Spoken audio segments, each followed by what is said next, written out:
Hello everyone, thank you so much for joining me for my March favorites. Really wide range of things happening here. I definitely have some misses that I want to incorporate into this video this month. It just seems like the right time to sort of update you, tell you a few things that I tried that didn't work out. I've got a couple of really great rediscovered gems and just some general favorites as well. Let me start off with one of those rediscovered favorites. It is the Becca and Chrissy Teigen collaboration palette. Do you remember when this came out? Was it like 2 years ago? I don't know. I'm completely losing track of time and when things happen, but it's a beautiful palette and I feel like I like and appreciate it now a lot more than I used to.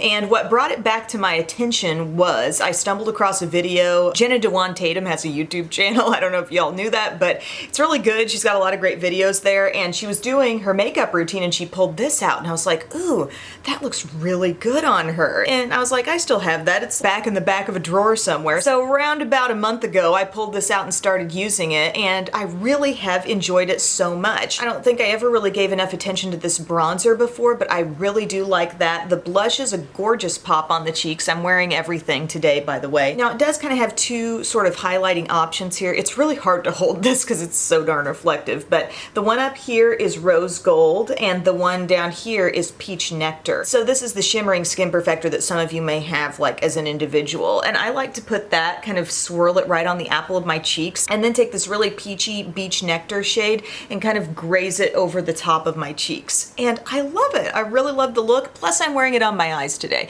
I've got the bronzer in my crease. I've got the, why do I want to call it peach nectar? But the shade called beach nectar, I put that on my lid, and that's pretty much it. I love taking a palette that already seems really multitasking and just taking it the extra mile. But yeah, I feel like when this first came out, maybe it was just among certain other products that launched at the same time, like this maybe didn't grab me as much. Do you ever think about that, like in the context of when something launched, were there other things that were just capturing my attention more? But now that I've picked it back up, I mean, I've been using it all the dang time, so I love that. Here's another fun rediscovered favorite, It Cosmetics Superhero Mascara. Now, I recently decluttered my mascaras and I found like a new tube of this stuff, and I was like, oh yeah, I loved that stuff. And it's got a really great brush. There's just a very gentle curve to it.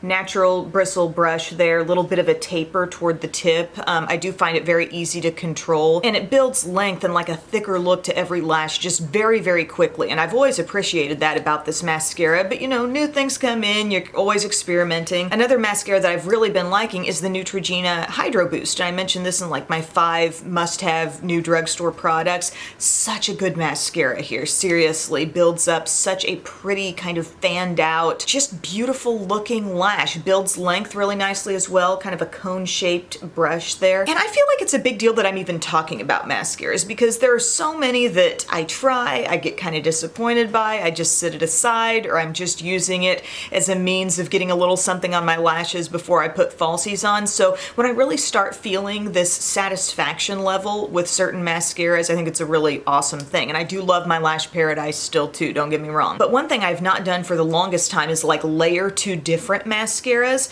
and randomly I started trying that here. I put the Neutrogena on first, and then I thought, I wonder what would happen if I just like kind of went over the tip, like the outer length of the lash with the Superhero, and y'all, it's pretty huge. Like, I'm pretty dang thrilled with that result. On my lashes, like, look how long they look. I'm not saying you have to go out and get Superhero if you don't already own it in order to make this look good, because they were already looking pretty good with this, but this was just like the cherry on top, the icing on the cake. If you own both of these, like, just please go try that. And just tell me how it went on your lashes, because I love that combo. And on my lower lashes, it's always Clump Crusher water resistant, just because I can trust that stuff, you know, with my children. Seriously though, it does not smudge. Moving right along, I want to talk about a BB cream that it feels a little bit rediscovered because I had kind of gotten on track using this for a bit, and I recently picked it up again and I just think it's fabulous. And it's the Garnier Skin Active BB SPF 20 for oily combo skin. I swear I have a much different experience with this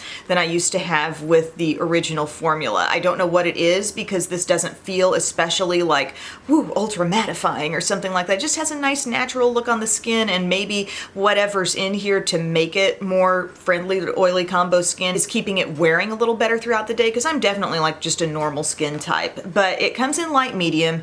Here's the complaint on this. As far as I know, this only comes in light medium. Now, because it's a BB cream and it's more sheer coverage, that can cover quite a spectrum of light skin tones. But Garnier, you gotta be making this for the deeper skin tones too, so they can get in on the wonderfulness of this product. Because I have this all over my skin and I think it evens out in the most beautiful way. It actually does wear well. I just very, very lightly set my skin. I mean, I did not have any major dewy, sticky, tacky feel, and it just looks so fresh. I blend it in with a brush and I feel like it gets the best coverage. So any kind of buffing brush, this one happens to be from Eco Tools, it's called Airbrush Complexion, but anything, you know, around that size, I think does a really good job of just blending it into the skin. And then I take just a little extra of this product and I build it up like right in here, kind of around the center of the face where I could use a little extra coverage, and it's so nice. And then you guys know you can take a fuller coverage concealer and you can really tackle like dark circles and any other problem areas you have. But if you're generally speaking across most of your face pretty even, I find this to be a very like satisfying coverage level to me. So I think that's so exciting. New moisturizer I've been playing with and loving here is from Glow Recipe, and I was drawn in by the look of this on Sephora's website. Like, look at that bottle. Isn't that beautiful? And it's called Watermelon Glow Pink Juice Moisturizer.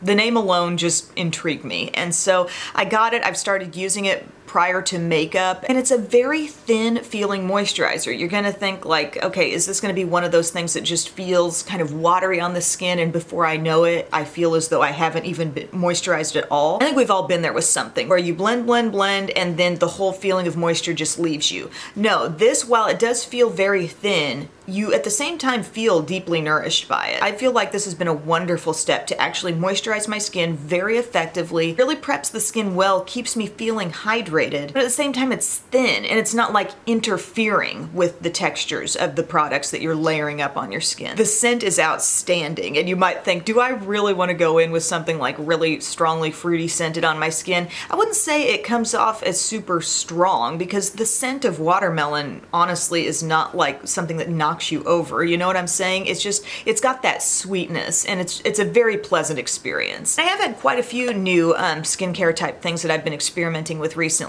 and I'm thinking about just doing sort of a haul roundup kind of thing, talking about some things that have worked out, just a little skincare odds and ends, or if you want to know my full routine that I've been using lately, I could update you on that as well. But this stuff, very nice. Lip products, if you watched that L'Oreal video, love, love, love the new Color Riche Shine formula. Please watch that if you're even just slightly intrigued about these, because I tried them all on. I point out my ultimate favorites. One shade that I've probably gotten the most wear out of is the Varnished Rosewood shade, which is a classic Your Lips But Better sort of mauve. It's just completely easy, wearable, works with anything. And the amount of shine on these guys, they're like glosses in a stick. But yet when you press your lips together, if you didn't even know what you just applied, you'd probably think, I just put a lip balm on. So it's like the best points of a gloss, you know, that beautiful appearance, the feel of a balm, and that beautiful, easy format of a lipstick. Another one that is so, so stunning, the one I'm wearing in this video, is Luminous Coral. I mean,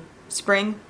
Anyone? Anyone? I don't like to really take forever going on and on about something that I know I did a full video on, but I'm giving it the shout out here. Another thing, you know, that I've worn a ton concealer wise is my Makeup Revolution Conceal and Define. C5, you've seen it a couple times in recent videos. Capable of really strong coverage. I just apply a little bit more of it than I do of Tarte Shape Tape, and for me that's still not a lot. It's just a little like boop, boop, and that's it. It's got a little more lightness to it than Shape Tape. I think if anybody has found Shape Tape to be too heavy, but they still want pretty darn close to that level of coverage, this would be a good thing to try. Oh, here's another lip product that I think is pretty cool. This is something I could maybe do a full video on as well, because I just love doing lip color try-ons, but Revlon Kiss Plumping Lip Cream. I have all of these shades, and when I first unscrewed the tube, I was immediately disheartened to see that we have not a doe foot, nothing like that. We have a squeezy tube with that crazy slant plastic edge there, and that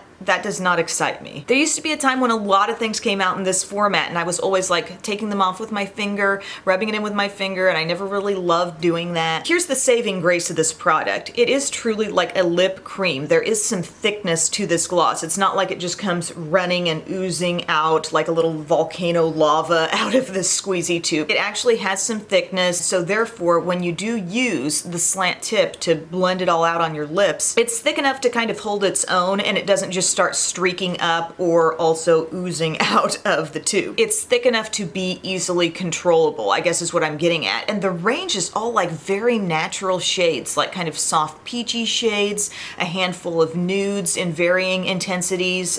This one called Almond Suede I think is just lovely. And my goodness, I see why I like it. It looks so similar to that shade I just swatched. This one right here is Varnished Rosewood from L'Oreal, and this is the Revlon. This is a little more brownish. I'm not sure if you're picking up on that, but a little less mauve, a little more brown in this Almond Suede color. But it does look beautifully even on the lips, glossy, but like I said, the texture is a cream. It's definitely not too thin and slippery. I find the coverage of these products, like the amount of color in them, to be quite opaque, even with the lighter shades. Are they plumping? What I find is like maybe close to a minute, 30 seconds to a minute in with wearing them, you start to feel this little bit of coolness.